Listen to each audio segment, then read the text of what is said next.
We don't know where you are. We are at Ghent. This is an historical moment because it's the first ever webinar from Expert Marketeer. And the topic of today is that we would like to discuss with you and with the author here with me the topic of the new book, or the book of Joeri van den Bergh, How Cool Brands Stay Hot. It's a book that has been already, I think, 1 year. It's just 1 year ago that you almost, yeah. Actually, it has been very successful because, as you may know, it won the Book of the Year prize 2011. Joeri and his colleague Matthias Bergh. So the idea of this 1 hour seminar is that I will ask some questions to Joeri, but actually you should ask questions also, chat with us, ask whatever you want on the topic of Generation Y, and that will be my first question. But let me first introduce to you Joeri van den Bergh. Joeri, there he is. He is co-founder and owner of Insights. Insights is not a research company, it's a global new generation research company, as they call themselves, because I think you don't like to be called a research company, but you want to innovate. The word innovate is important in your... Absolutely, yeah. We are change agents. Change agents, yeah. Okay. Change agents, research innovators, entrepreneurs. So they started this... company in '97, and they have been very successful over the years. They started in Belgium, but now they are in Holland, in London, in New York, and doing research all over the globe. The topic is, so as I said, is the book How Cool Brands Stay Hot. I would like to start with a very simple question, Joeri. This is a book on Generation Y, so who the hell is Generation Y? Good question, Marc. Yes, that's... You should read the book if you haven't already. But I did, my friend, I did. Well, first of all, and I'm not sure if everyone can follow the slide deck I've prepared for this session. Yeah. So, first of all, I'd like to welcome everyone on my behalf. By the way, I've just been informed that we can't show slides anymore because then they don't hear us anymore. So it's either slides or sound, and perhaps we will go for sound. So okay. I have to explain the things that people are not able to see. But it's exact, Marc. What we saw actually, the backbone of our book is actually a research that we did with our Forward Lab. It's part of the Insights Consulting R&D department.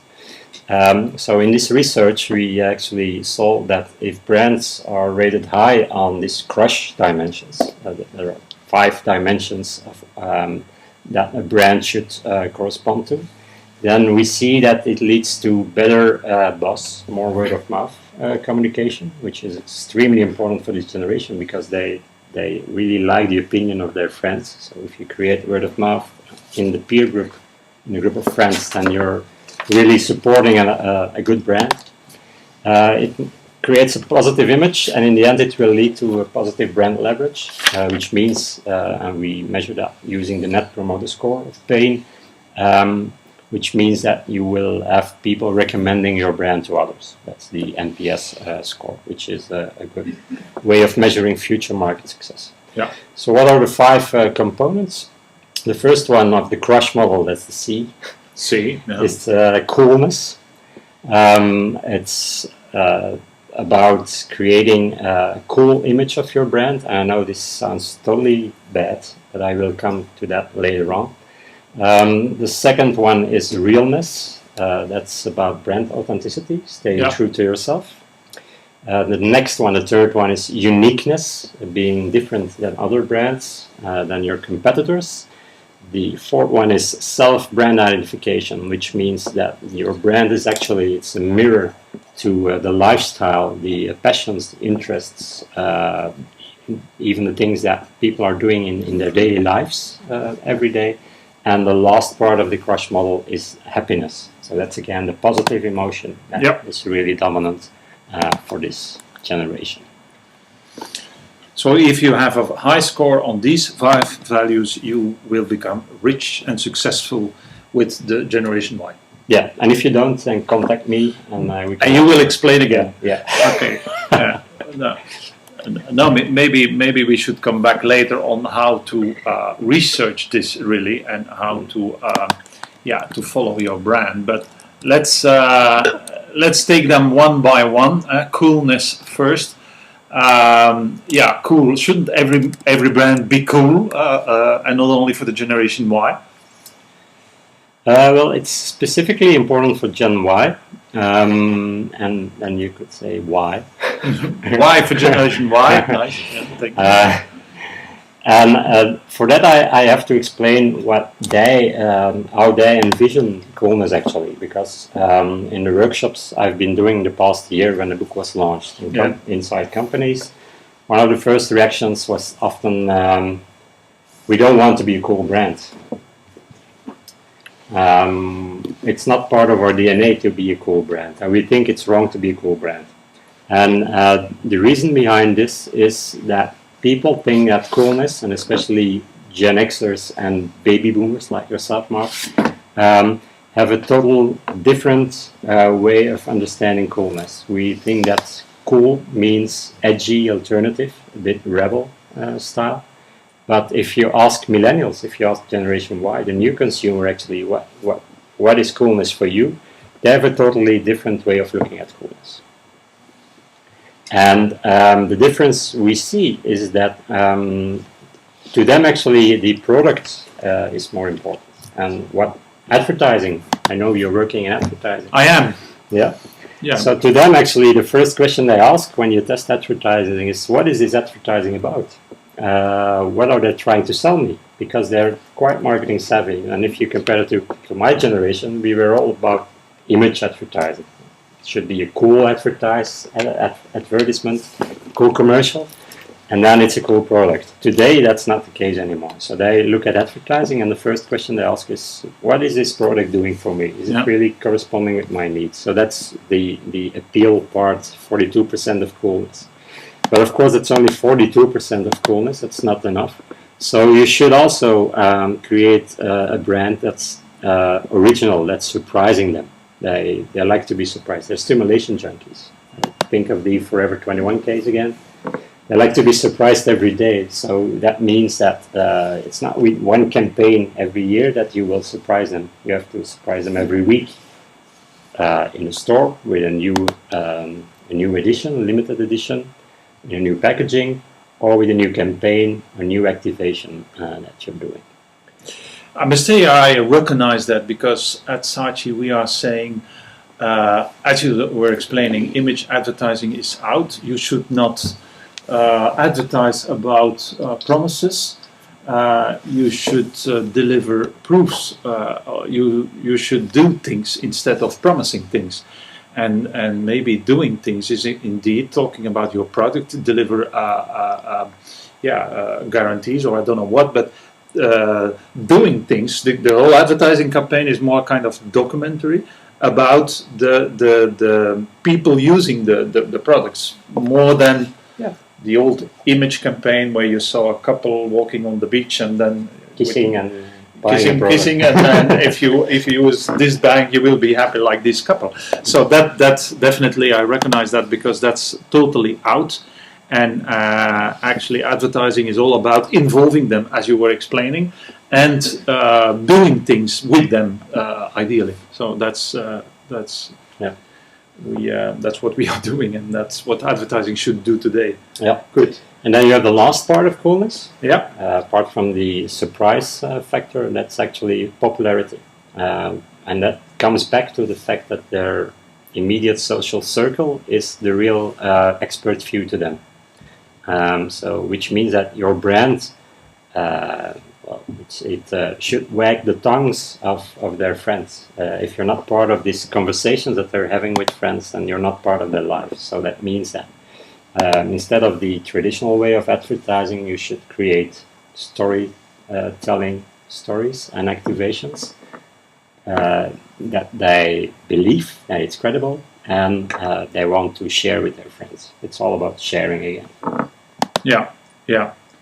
Bring up stories that they can share with their friends. That's what's it all about. Yeah. Yes, and make them actually create stories. And make them create stories, so that's more authentic than what they do themselves. You can't be more authentic than what they do themselves, so of course. Yeah. Okay, so that's for the coolness. Yep. Right. I have a question actually on happiness. So maybe so happiness is the last part of your crush model. Mm-hmm. Talking that much about happiness, how about awareness of dealing with social difficulties? Elke 2035 is asking this. So is happiness, is the emotion of happiness, has it to do also with, I understand, the fact that a brand has a vision on society, that a brand is involved in society and not only making products? Is there a relation between what the brand and how the brand is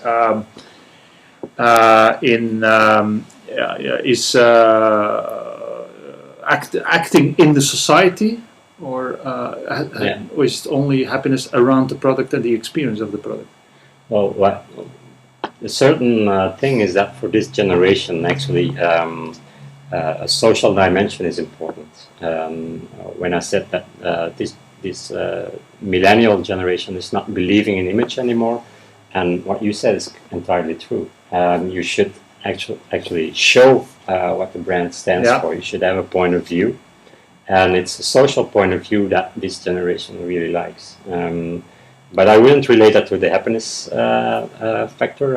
I would relate it to the authenticity factor, actually. Okay. So about the credibility of your brand really depends on what is this brand doing for society, for my generation, but also for the social difficulties. That's. Were there other questions? Not for the moment, but I guess they will come. Let's move to. So we had the C, coolness. The second value you want to stress is the R from realness. Huh? Yeah. Okay, I think we have been discussing this already a little bit, but maybe we do it a little bit more in depth now. Yeah. Can we show a movie, or is that impossible? Wait a second. Anyway. If we show a movie, there will be no sound, but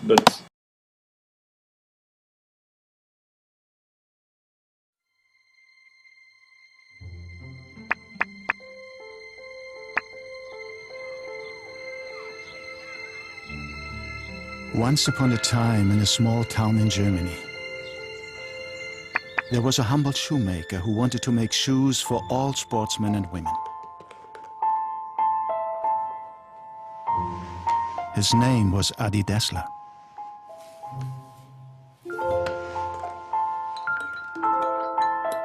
In 1936, Adi handmade a pair of running shoes for a young American athlete called Jesse Owens, who went on to win 4 gold medals.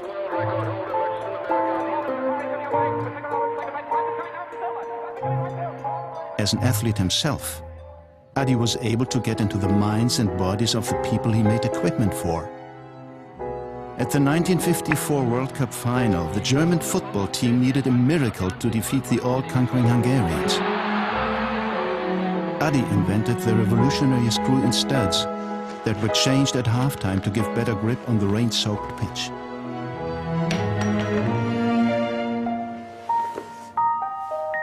Dick Fosbury was the first man ever to high jump backwards. For his new technique, Adi made 2 different shoes.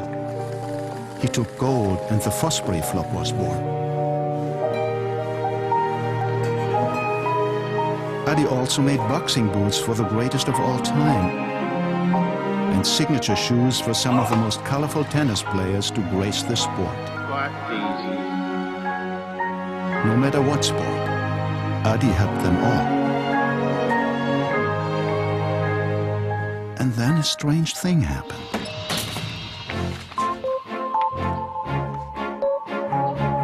Adidas started to live outside the ports, pitches and stadiums. Everyday people across the world adopted Adi's three-striped gear as part of their own style. Maybe they saw the truth and honesty stitched into every product Adi made. And the people who wore Adidas shared this spirit.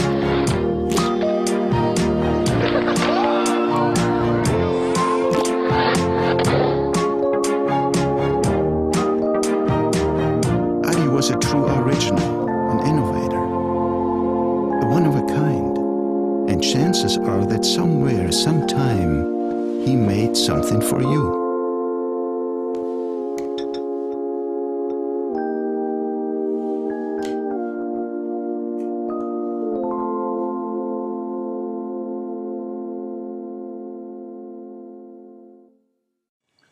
Okay, thank you, Steven, for confirming that there is sound.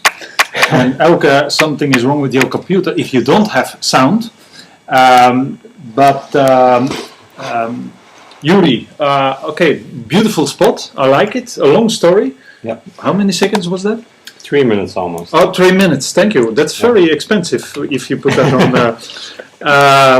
But what is the point of this spot regarding your realness? Well, actually, we did test the commercial of Adidas among millennials in different European countries, and we asked them, "What do you think about this commercial?" And at first, I said, "Yeah, I really like it." And then the next thing they said, if you like in qualitative research, they said, "Well, but perhaps it's the work of an advertising agency, actually. And probably it's a team of copywriters who invented the story about Adidas." And so if you really ask them, they said, "It's too good to be true, the story. We don't believe that it's really the history of Adidas. Although it is the history, it's the heritage, it's the origin of Adidas. And of course, they haven't mentioned the two brothers fighting and the Puma sub-brand. Yeah. But still, millennials don't believe this story because at first it's a story of a brand talking to consumers. It's not consumers talking about a brand, like you already mentioned. Top down. Yeah, it's pretty top down, and they don't believe that anymore. So if we normally the traditional way of looking at brand authenticity is looking at the history of a brand, the origin of a brand, the heritage of a brand. If you ask millennials, they say, "I don't care." No. History of a brand, to me, Apple is an old brand because it has always been there in my life, my short life. Yeah. So history of a brand is not relevant to them. To them, authenticity it's more about staying true to yourself. And you can be a brand of just a few months old and still be a very real, authentic brand. Yeah. Yeah. Yeah. So what you're saying is don't take a position of top down. So dear people from the target group, sit down and I will tell you a story. That's not the way to approach them. You have, as we said already, you have to give stories to them and let them create talk about the brand. Huh?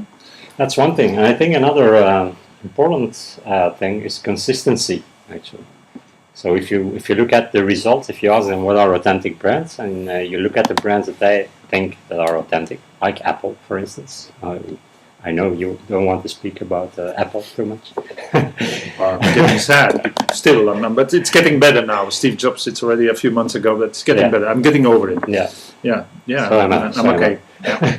It's all about consistency in the case of Apple. Yeah. Stressing the same user-friendliness, design, easiness of use, and being innovative in technology as well.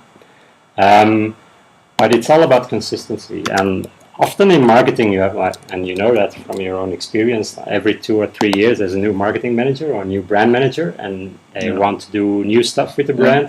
Yeah. But that's not really making a consistent image of the brand. And today millennials feel that that's all marketing. If it's not consistent, they see it as marketing and as not real, not authentic. So you should stay true to your own core DNA, to your own identity, brand identity, and not leave it because something is a hype for a moment or is more popular for a moment. Just stay true to yourself, and that's all you have to do actually.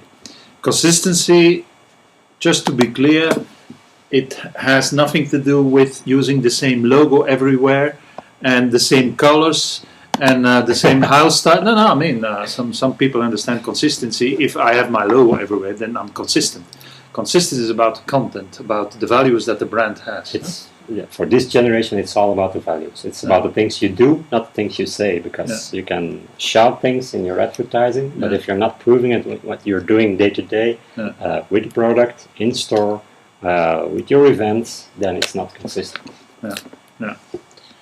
Okay, good. Once again, people from all over the globe, if you have questions, please bring them to us or write them to us. You can't talk to us, but you can write to us. I have a question. Yes, let's. So we had crush, we had realness. We will then come to uniqueness, but just this question of Mrs. A very difficult name. Michils. Can you read this? I am Ashley Simon. I think it's Ashley Simon. Good, thank you. That's the difference between baby boomers and baby boomers. I am Ashley. Thank you for the question. The question from Ashley is: can you discuss, Mr. Joeri, the role of co-creation in today's brands? Maybe you were not there in the beginning, Ashley, but we have been discussing this briefly. But just to repeat the point of co-creation, it is important for these people.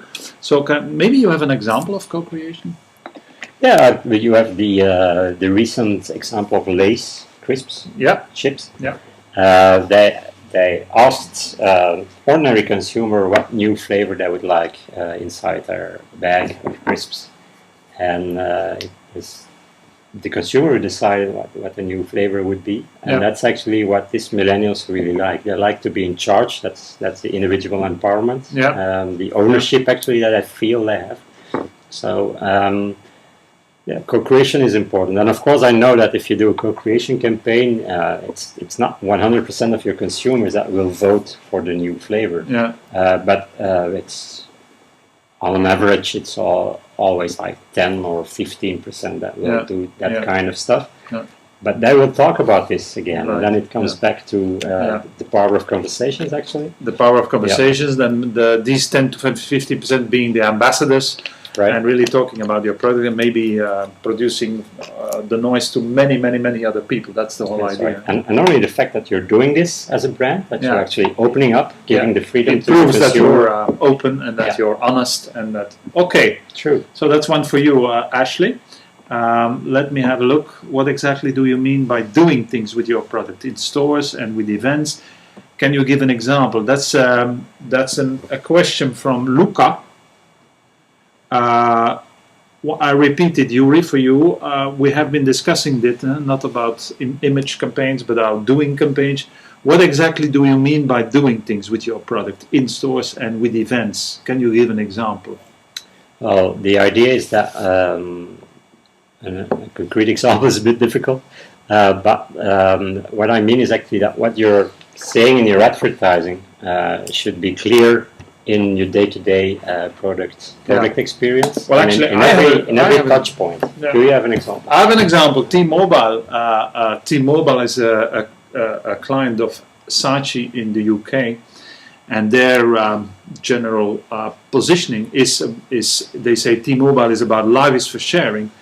So we can imagine a campaign where you see people sharing things with each other, but that's the old-fashioned advertising. What they really do is they bring people together. So they prove life is for sharing by bringing people together on Trafalgar Square and have a big music event, bring people together they did a flash mob in one of the metro stations in London. So, and doing this event on itself is the campaign. Not so much, and they end up, of course, with saying T-Mobile, life is for sharing, but meanwhile they have been proving what they meant with life is for sharing, and people were involved, and the whole campaign became then what I was saying, a documentary of that event. So that's what we mean, Luca, with doing things instead of promising things. So we go. Where were we? We had cool. We had real. Moving on to uniqueness. Yeah. Correct. Correct. And for uniqueness, I would like to show another movie, if that's possible. Yeah. Do we have sound with the movie? Yep. That's the U by Kotex example.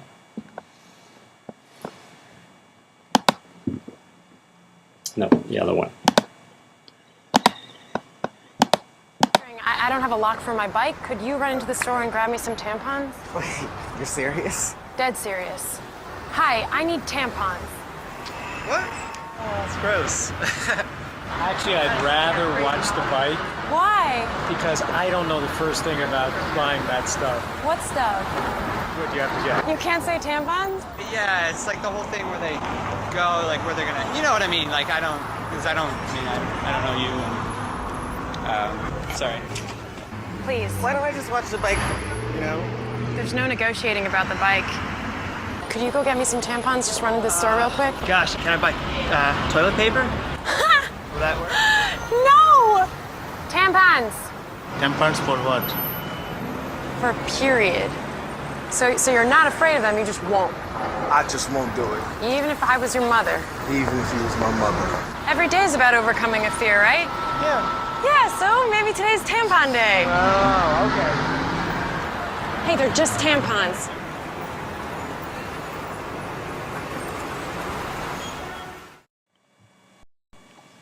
Explain, Joeri.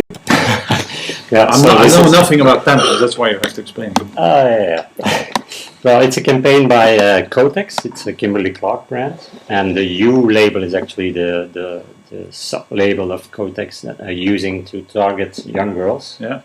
And the idea behind it is if you have watched this commercial, it's totally different of what the main competitor in the industry, Procter & Gamble, is doing. So the Procter campaign is all about having a happy period and enjoying life while having your period. So they show women twirling on a beach, dancing on a beach in tight white jeans while they're having their periods.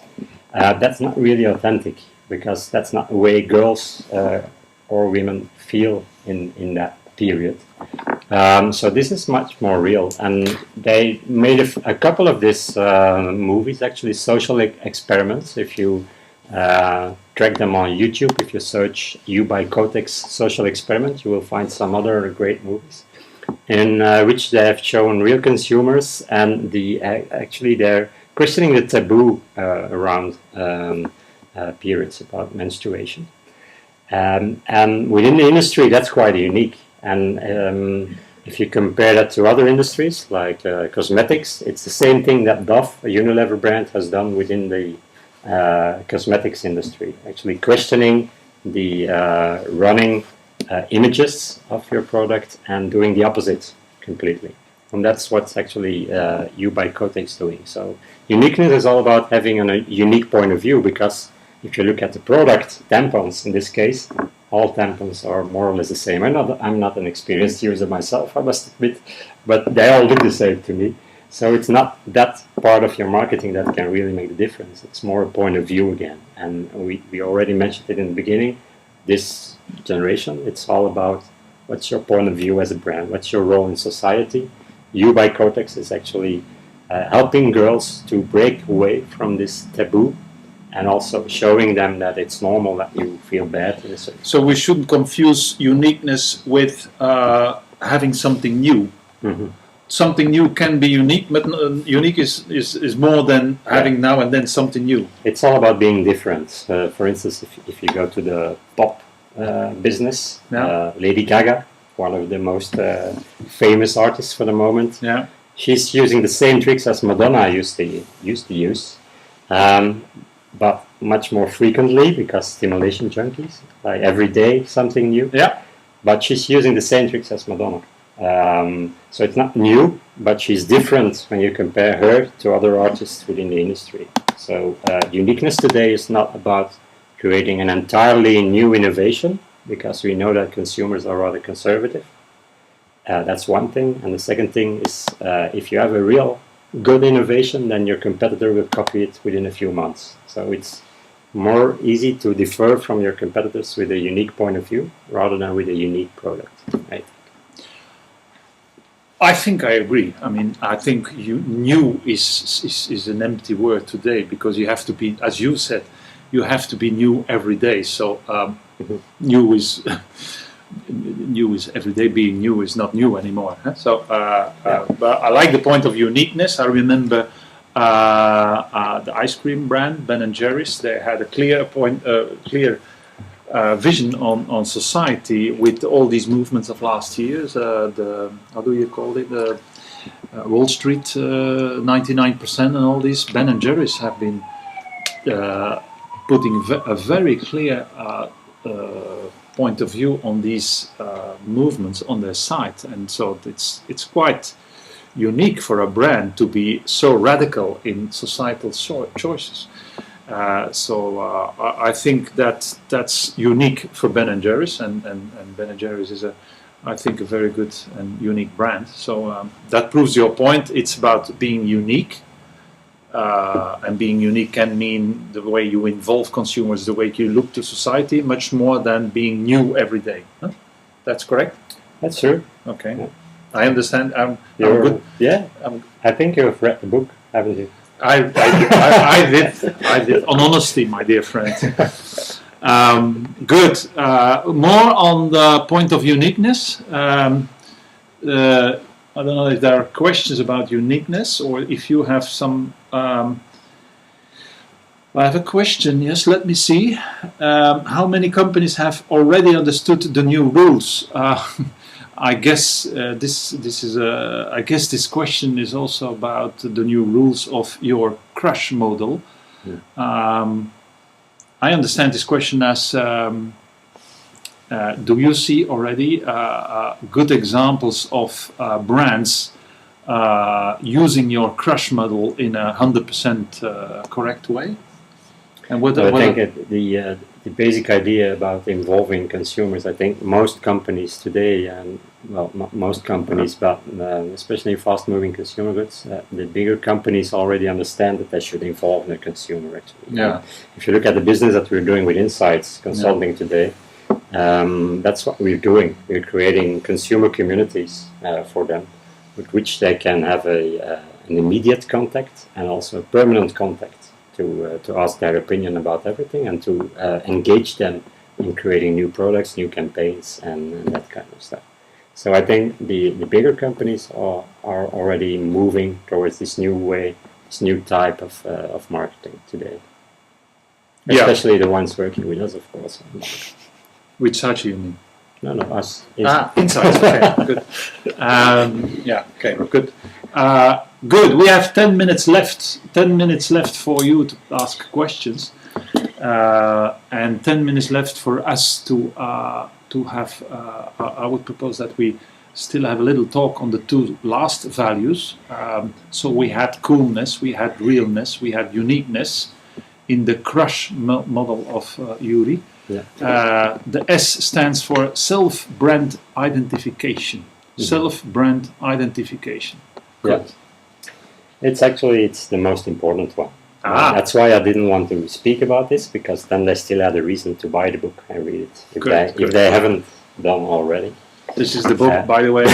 How cool Joeri brands stay hot this Friday afternoon. Yeah, it's yeah. So self-identification is the most important one, because if we take it one step back to the model, we would see that half of the brand leverage, so half of the recommendation scores, the NPS scores, is explained by self-brand identification. And self-identification is nothing more than just this brand is part of my own life. It's reflecting the things that I think are important in my life. It's mirroring my values, my lifestyle.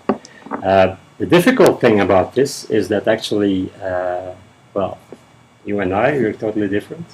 I think we have something in common, which is honesty. honesty and some other things as well. But Yeah, perhaps we we shouldn't both- share it all night. But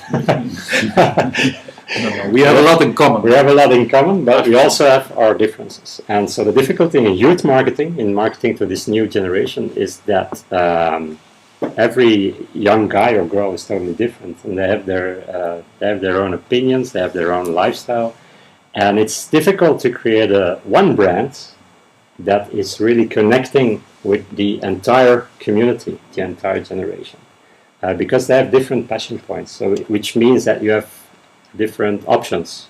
You can create different sub-brands, different labels, like Nike is doing, for instance. Nike Inc., the company, as Nike as a brand, which is all about creating products, high-tech products that help you to be the best athlete. Yeah. And I know you're a runner yourself. You don't use Nike. I know that. No, no. And, yeah. But Nike Inc. also has Converse All Stars. They bought the Converse company because All Stars and Converse are totally different as a positioning. It's all about supporting creativity and supporting the lifestyle of being a rock and roll music guy. And it has nothing to do actually with the athleticism or sporting or sports guys. So they have different brands to target different sub-target groups within this millennial generation. That's one way to deal with these differences. Another way is actually using different activations, different campaigns to target different passion points. Like for instance, if you look at the brand as Red Bull, the energy drink, they have different campaigns targeting different passion points. They have a Formula One team that they're sponsoring and a soccer team, I think in Italy, that they're sponsoring. So they're targeting people who are into Formula One and soccer, boys, a specific segment of boys. But they're doing this music academy, and they have the Red Rooms of Red Bull actually offering Photoshop workshops, so to the more creative people within this generation. So switching between passion points, gaming, fashion, art, shopping, movies, all passion points of youth, even cuisine, cooking, sports, extreme sports, etc. That's really important, because if you don't do that as a brand, then you're not creating a mirror to all different lifestyles within the segment. Okay, good. I have to jump in with a question, not on self-identification, self-brand identification, but a question that is asked by several people, which is on a different topic. Low interest products. This is a difficult one, I'm afraid. Is there still? Oh no. Ilse is saying, is there still time to answer the question about low interest products? How can we interest Generation Y people or how can we involve them in low interest product? Does she have a real example? No. One illustration? Because tampons is, to me, it's a rather low interest day-to-day. You're correct. So you gave already an example. So, and the secret is once again to change the industry actually, and have a different view on your on what your product is actually meaning to these millennials. What's the move it from low interest to a little bit more interest. Yeah. There's always an interest, even if you have a low interest product. You always have day-to-day problems that people have, and so you can uplift your positioning if you look. So what you're saying, actually, low interest products don't exist. I don't think so, because then I wouldn't sell. There should be, otherwise people there's always a reason why people buy even a low interest product. Correct. Even if it's a routine product, there's a reason why they buy it. So if you can uplift your positioning using this, then so they are mentioning now, when I was asking for it, or you were asking for it, energy as a low interest product, cleaning products as low interest. Energy is not low interest at all. I don't think so. I'm just mentioning the questions. Yeah. Ilse, I don't think you're right with calling energy low interest, because what should the world be without energy. Not only the world, but also me as a person. I need energy every day. So my iPad is not working if I don't have energy. For instance, that's one thing. The second thing about energy is all about the environment and the impact of energy producing on the environment. This is a social generation, so they really they have questions about energy producers. Is it ecologically friendly, etc., etc. Yeah. So you can make it higher interest. Absolutely, I agree on that. Good. We have a few minutes left. I would like to invite you, Joeri, just 1 minute on the last happiness value. But we have been discussing this over the hour now, and then I have a few final personal questions for you. But just 1 minute on happiness. Yeah. Well, happiness, there's two ways of creating happy people. You have the short-term way, that's creating pleasures, and it's all about the five senses. Read Martin Lindström's book, by the way. Yeah. The second one is long-term happiness, and that's what my chapter is about. It's about letting millennials achieve something in life. So long-term happiness, that's positive psychology. You create happy people in the long term if you challenge them to achieve something in life. You give them feedback on how they're doing, and in the end they will achieve it. It's based on the flow theories of positive psychology, and every computer game is based on this principle. So happiness, it's all about challenging people to achieve something. So your brand should challenge millennials to achieve something in life. In 1 minute. Thank you very much. Thank you. I think we have now 2 minutes left. First of all, I would recommend to read this book. We have been discussing it, and you have been hearing that it's interesting. And that's not only interesting, I think, for the Generation Y, but for marketing as a whole, to see cases and to understand the emotions of this generation. So congratulations, my dear Joeri, with this book. And of course, the following question is, what will be the topic of your next book? But I cannot imagine that you're not thinking as a researcher, as an innovative researcher, that you're not thinking about your future. Or is somebody from Insights, I think your dear partner, Steven, is bringing out a book in a few weeks from now. Steven's book about conversations, creating conversations, is coming out, I think, in the next few months. It's called The Conversation Company, so that's really a tip. Yeah, you should read it as well. And then for my own work, like a good marketer, I've been listening to my own consumers and target group, and I get two questions a lot. And the one is about, okay, you have this one generation of millennials, but you still have the baby boomer generation, the big generation. And you have the kids of this next generation, millennial generation. It's the generation Alpha, they're called. So what about creating one brand that can really target baby boomers and millennials and the next coming generation? How do you do that? So if I will be writing a new book, it will be about the interactions between generations. The second question is on the new markets, the BRIC markets, Brazil, Russia, India and China. Are they different from other regions around the world? And it's a real passion point of myself. So I would like to combine both in my new book. So that's the future. Fantastic. I wish you I wish you good luck with your with Insights, with your new book, with the new book of Steven van Belleghem, the Conversation Company. I thank you, dear ladies and gentlemen, for listening to us, and I invite you for the next webinar. I don't know where it is, when it is, but you will be informed by the people from Expert Marketeer. Thank you, Joeri, for this nice conversation. I still love you after this hour, and thank you for listening. That's mutual. Thank you. Thank you for listening. Bye bye, everybody. Bye.